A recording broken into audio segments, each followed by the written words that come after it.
R Ananthakrishnan കൂടി വിവരങ്ങളുമായി തുടരുന്നുണ്ട്. അനന്തൻ, അങ്ങനെ ഗുരുതരമായ ഓരോ കാര്യങ്ങളും ഈ പരാതിയിൽ പറയുന്നുണ്ട്. എങ്ങനെയായിരിക്കും ഇതെല്ലാം ഇനി അന്വേഷണത്തെ സ്വാധീനിക്കേണ്ടി വരിക? കാരണം മുൻപുള്ളതിനെക്കാട്ടിലും കൃത്യമായുള്ള തെളിവുകൾ ഉണ്ട് എന്ന് പറയുന്നു. പരാതി സംബന്ധിച്ചുള്ള കൂടുതൽ വിവരങ്ങൾ ലഭ്യമാകുന്നുണ്ടോ? പൂജ, ഈ പരാതിയുമായി ബന്ധപ്പെട്ട് കൃത്യമായ മൊഴി രേഖപ്പെടുത്തിയിട്ടുണ്ട്. പരാതിയിൽ പറയുന്ന കാര്യങ്ങൾ സംബന്ധിച്ച് കൃത്യമായ മൊഴി യുവതി വീഡിയോ കോൺഫറൻസിംഗ് വഴി AIG പൂങ്കുഴലിലേക്ക് കൈമാറിയിട്ടുണ്ട് എന്നാണ് നമുക്ക് ലഭിക്കുന്നത്. അതിനനുസരിച്ച് തെളിവുകൾ ശേഖരിക്കാനും പോലീസിന് കഴിഞ്ഞു. ഈ അറസ്റ്റിന് മുൻപ് തന്നെ, കാരണം അറസ്റ്റ് ചെയ്ത് കഴിഞ്ഞാൽ ഉറപ്പായിട്ടും രാഹുൽ മാങ്കൂട്ടത്തിലിനെ കോടതിക്ക് മുൻപാകെ ഹാജരാക്കണം. ആ സമയത്ത് തന്നെ രാഹുൽ മാങ്കൂട്ടത്തിലിൻ്റെ അഭിഭാഷകരും ആ അറസ്റ്റിനെ എതിർത്തുകൊണ്ടും ജാമ്യം തേടിയുമൊക്കെ രംഗത്ത് വരാനുള്ള സാധ്യതയുണ്ട്. ആ സമയത്ത് കോടതിയിൽ നിർണായകമായ തെളിവുകൾ ആവശ്യമാണ്.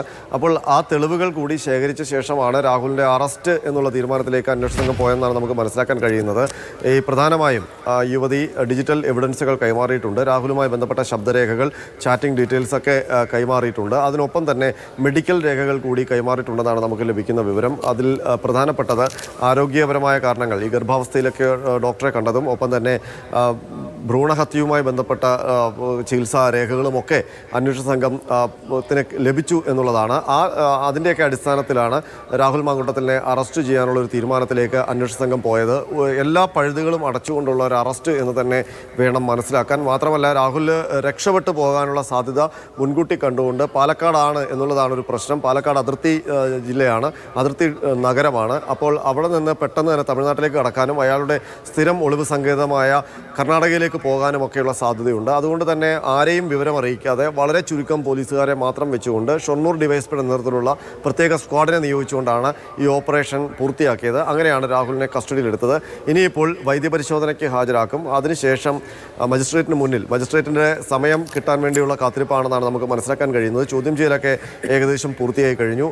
ഇയാൾ ഈ ചോദ്യം ചെയ്യലിൽ കൂടുതലൊന്നും പറഞ്ഞിട്ടില്ല. ഈ യുവതിയെ അറിയാം, അത് അവരുമായി സൗഹൃദമുണ്ടായിരുന്നു എന്ന കാര്യം സമ്മതിച്ചിട്ടുണ്ട്.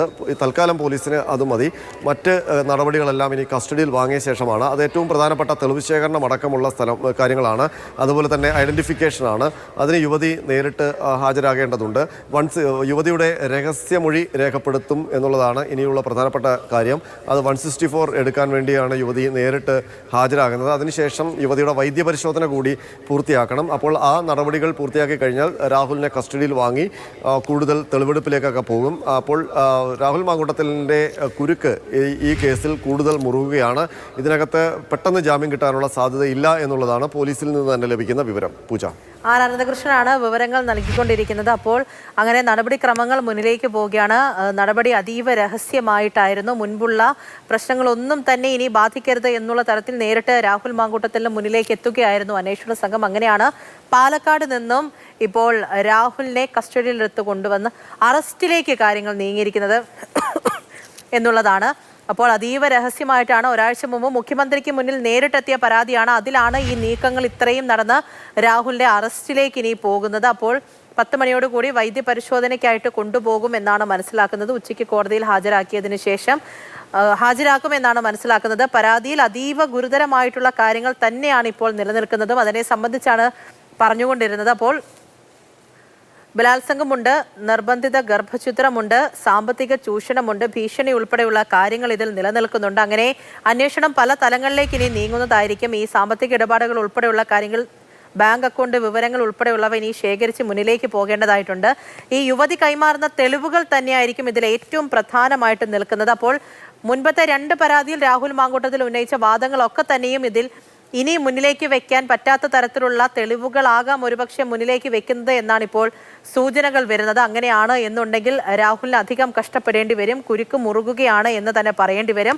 അപ്പോൾ ആദ്യത്തെ കേസിൽ അറസ്റ്റ് തടഞ്ഞിട്ടുണ്ടായിരുന്നു, രണ്ടാമത്തേതിൽ ജാമ്യം ലഭിച്ചിട്ടുണ്ടായിരുന്നു. അങ്ങനെ ആശ്വാസകരമായിട്ട് രാഹുൽ മാങ്കൂട്ടത്തിൽ മുന്നിലേക്ക് പോകുമ്പോഴായിരുന്നു ഇപ്പോൾ ഇങ്ങനെ ഒരു 3ാമത്തെ പരാതി കൂടി വരുന്നത്. ആ കേസിലാണ് ഇപ്പോൾ അറസ്റ്റിലായിരിക്കുന്നത്. അന്വേഷണം ഊർജിതമായി തന്നെ മുന്നിലേക്ക് കൊണ്ടുപോവുകയാണ്. ചോദ്യം ചെയ്യൽ ഇപ്പോഴും 4 മണിക്കൂറോളമായി. അപ്പോൾ ചോദ്യം ചെയ്യൽ ഇപ്പോഴും പുരോഗമിക്കുകയാണ്. ഈ യുവതിയെ അറിയാമെന്ന് രാഹുൽ മാങ്കൂട്ടത്തിൽ പറഞ്ഞിട്ടുണ്ട്. മറ്റു കാര്യങ്ങളൊന്നും തന്നെ, മൊഴി എന്താണ് നൽകിയിരിക്കുന്നത്, എന്താണ് ചോദ്യം ചെയ്യലിൽ രാഹുൽ മാങ്കൂട്ടത്തിൽ MLA പറഞ്ഞത് തുടങ്ങിയ വിവരങ്ങൾ ഇപ്പോഴും പുറത്തു വന്നിട്ടില്ല. പക്ഷേ യുവതിയെ അറിയാം എന്ന് പറഞ്ഞിട്ടുണ്ടായിരുന്നു. മുൻപുള്ള പരാതികളിൽ കേട്ടതുപോലെ തന്നെ ഏറെക്കുറെ സമാനമായ കാര്യങ്ങൾ തന്നെയാണ് ഈ ഒരു കേസിലും നടന്നിരിക്കുന്നത് എന്നുള്ളതാണ്. അതിക്രൂരമായിട്ടുള്ള ബലാത്സംഗം നടന്നിട്ടുണ്ട് എന്നാണ്, പീഡനം നടന്നിട്ടുണ്ട് എന്നാണ് ഈ പരാതിയിൽ സൂചിപ്പിക്കുന്നത് ഉൾപ്പെടെ. അപ്പോൾ തെളിവുകൾ, സ്ട്രോങ് ആയിട്ടുള്ള തെളിവുകളാണ് ഈ വിഷയത്തിൽ ഇനി വേണ്ടത്. അത് യുവതിയുടെ പക്കലുണ്ട്, നൽകാൻ തയ്യാറാണ് എന്ന് പറയുന്നുണ്ട്. അങ്ങനെയാണ് ഈ കാര്യങ്ങൾ പോകുന്നത്. ഇപ്പോഴും ചോദ്യം ചെയ്യൽ പുരോഗമിക്കുകയാണ്.